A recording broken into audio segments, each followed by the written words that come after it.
please get ready for a dictation of exercise number 19 from Progressive Magazine of March 2022. 5 seconds.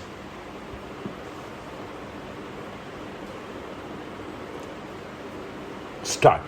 Mr. Vice Chairman, I rise to support the resolution moved by my learned friend for the appointment of a Judicial Reforms Commission.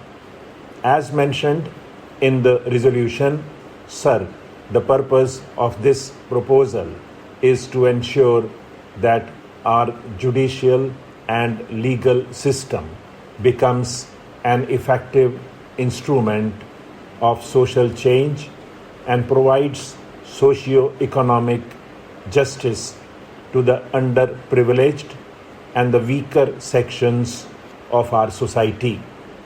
Sir, it is a fact and it is also a pity that despite the lapse of 67 years since our independence and despite the appointment of a law commission, we have not yet been able to evolve a legal system, a judicial system suited to our needs, and we are still guided by and large by the British system of law. It was in the last century that 4 law commissions were appointed, and people like Macaulay and others were there to frame the laws for us, and these laws were basically meant for ruling the colonial people and meant for the colonial regime, and we are still being guided by these very laws. It is therefore very necessary that the entire laws of the country are looked into and a different system is evolved which will be suited to the needs of our country. Today, sir, ours is a socialist republic. The laws that we have enacted were originally those of the British, and they were meant for a socialist republic. As I said earlier, they were meant for a British colony. But sir, today the judicial system has to be an instrument of social change so that the society may be developed on the desired socialistic pattern. Otherwise, the very spirit of our constitution will be killed, and that is why it is felt necessary that a judicial reforms commission should be appointed to look into this very important matter. Sir, according to me, the judiciary is not merely an interpreter of law. The judiciary has a much more important obligation to perform. The judiciary in a democracy like ours is also the protector and the watchdog of the citizens' rights and privileges, and we find today that the judicial or the legal system as it stands today is entirely helpless. We cannot ensure justice for the common man, and we cannot do anything unless, of course, our people are in a position to understand their rights and privileges.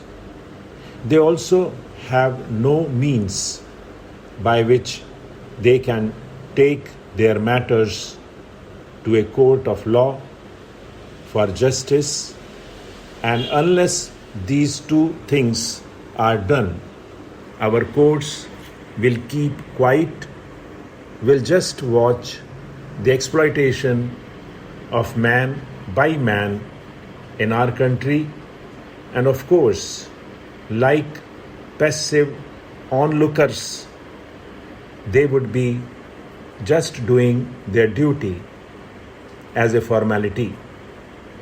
That is why it is necessary that our legal system is suitably developed through intensive research in the field of law, so that the law is in a position to cater to the needs of the people. As I was saying, our present law is not in a position to cater to our present suffering and toiling masses and the weaker sections of society. Sir, it is a very happy thing, I should say, that when the Law Commission was first appointed by Parliament, it was agreed to by our first Prime Minister, Pandit Jawaharlal Nehru, in pursuance of or in reply to a non-official resolution which was tabled in the Lok Sabha today also. Sir, we are considering a non-official resolution tabled by my learned friend.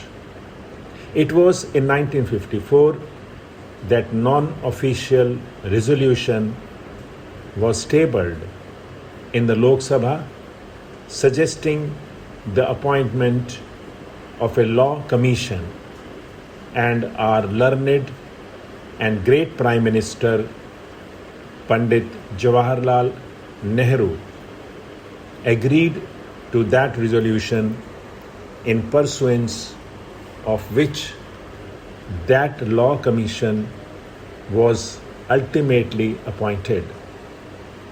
It said that the law commission should be appointed with a view to realize that justice is simple, speedy, cheap, effective, and substantial. Now, I would like to ask the Law Minister whether any of these things has been achieved since the setting up of the Law Commission. We have not been able to make justice speedy. We have not been able to make justice cheap. We have not been able to make justice effective, and we have not been able to make justice substantial.